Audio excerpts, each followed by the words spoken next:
Welcome to Raw Talk. I had a lot of fun watching this. I just finished watching it. These kind of moments I really appreciate where you have two people that are like face or whatever, and they just congratulate one another, and there's no cheap shots or nothing, just that show of mutual respect. And even though they technically all do, behind the scenes, and this is the whole like kayfabe thing or whatever they call it, it's still kind of nice to see that display on the screen. At least I'm a sucker for that kind of stuff. Ricochet defeats The Miz. I just feel like lately The Miz hasn't been quite getting the push that I wish he was getting. I get it that not every superstar could be always up for some kind of title opportunity. And Ricochet is very deserving. I was just outside tanning, by the way, so I'm very sweaty. Ricochet's just amazing. Really, really is. I just wish there was a little bit more for The Miz, is all I'm saying. But it was a great match. Trish again, Becky, Zoe Stark. Now, the whole thing here, the whole story, I like. I just wish someone, I don't know who, could have come out to help her. Lita, but I honestly don't know what's going on with Lita right now. But I'm just saying it would have been nice to see someone come to the aid of Becky and then do a 2-on-2, between Trish and Zoe and Becky and whoever. So it's nice to still see Trish around. And like I said, I'm kind of digging Zoe Stark. I really am. So that's that. Again, Indus Sher with Jinder Mahal as their manager. I like them. I'm feeling them right away. Unlike, with all due respect, and I've said this before, like the Viking Raiders and all that, okay? I'm really loving these guys, and I love Jinder Mahal so much. It's just insane. And these guys that they beat, they're actually WWE superstars from the Performance Center, by the way. They're people that potentially could end up working their way up to NXT someday. So these weren't just like some random local talent. This, again, was so funny with Kevin Owens, wasn't it? Where he's like, hey, we didn't say your name. There's that unwritten rule, that unspoken rule, where you just don't come out if we didn't even say your name. And then the whole Giovanni, Giovanni, that's what I look like until I wake up in the morning. Right now, I'm like a mixture between Giovanni and Kevin Owens. I'm okay with that. I'm like in the middle somewhere there. You never really do hear him talk at all. I wish we would. I think that would have been interesting, but Ludwig is great on the mic. So is Gunther, Sammy, KO. Would be nice to see what Chrome Dome had to say. I'm allowed to say that. So yeah, this was cool. And then Imperium defeated Alpha Academy. I don't know what's going on with Maximum Male Models anymore after the exclusion of, what was his name? Rene Dupree. No, that was another French wrestler. Anyhow, L.A. Knight. Remember when he was with Maximum Male Model, and then there's a Maxine Dupree, the woman. She is now, like, it seems like officially always with the Alpha Academy because we could see her wearing the Shush attire shirt. It's an interesting, dynamic how that all came about, but I miss, like, the photo shoot with the Maximum Male Model and how Otis, as they would say, would show up and he was all like, ooh, look at me.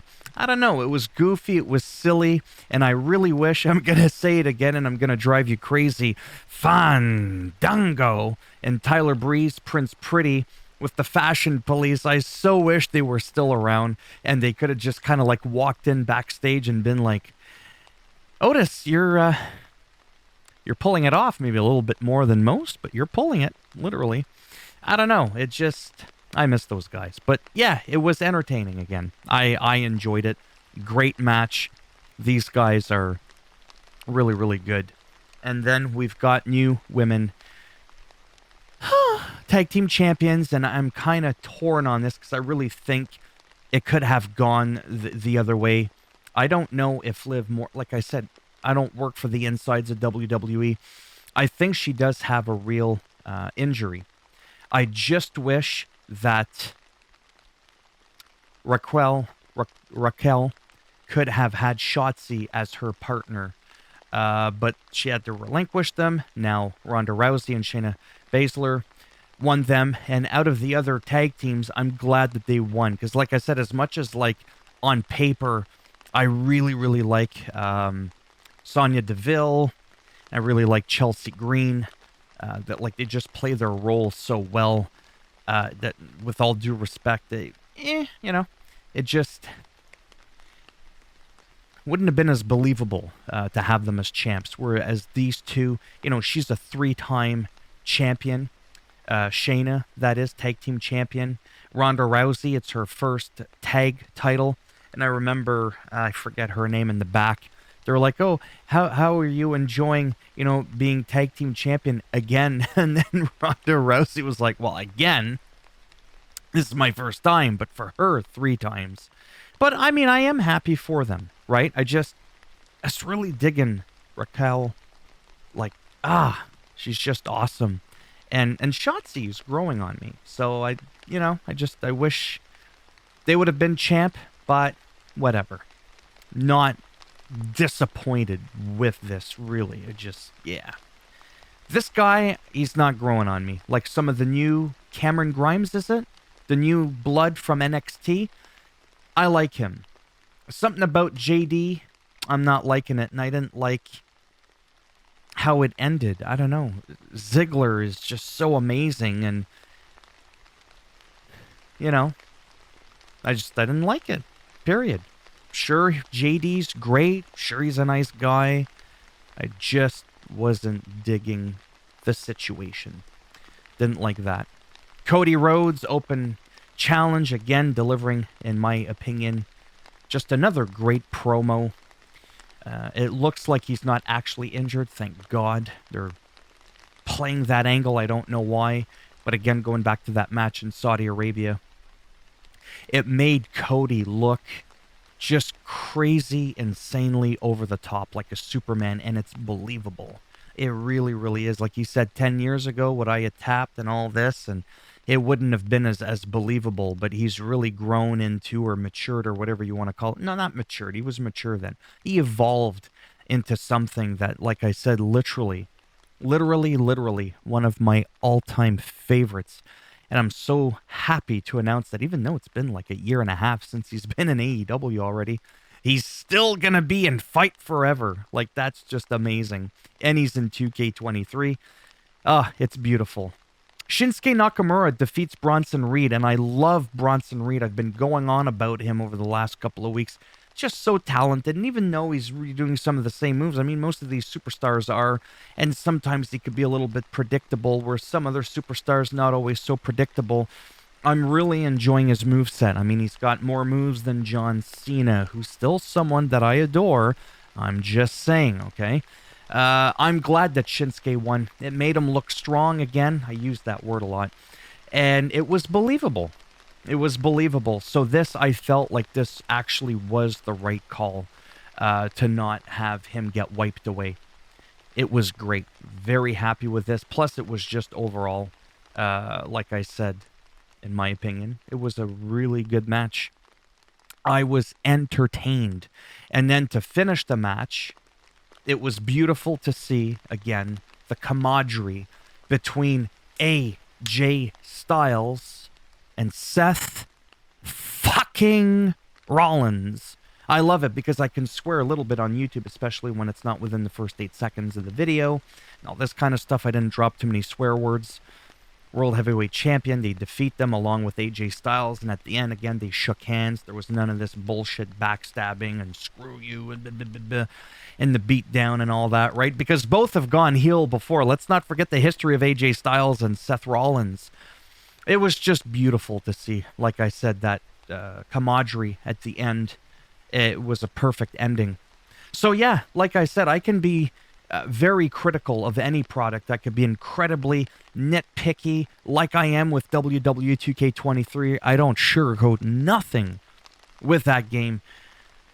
But when it comes to the show, because the 2K23 thing, when I shit all over it, those are things that, like, it's not a matter of perspective or opinion, they're facts. There's a lot of things that are broken, so I'll point them out, see how the game evolves and all that.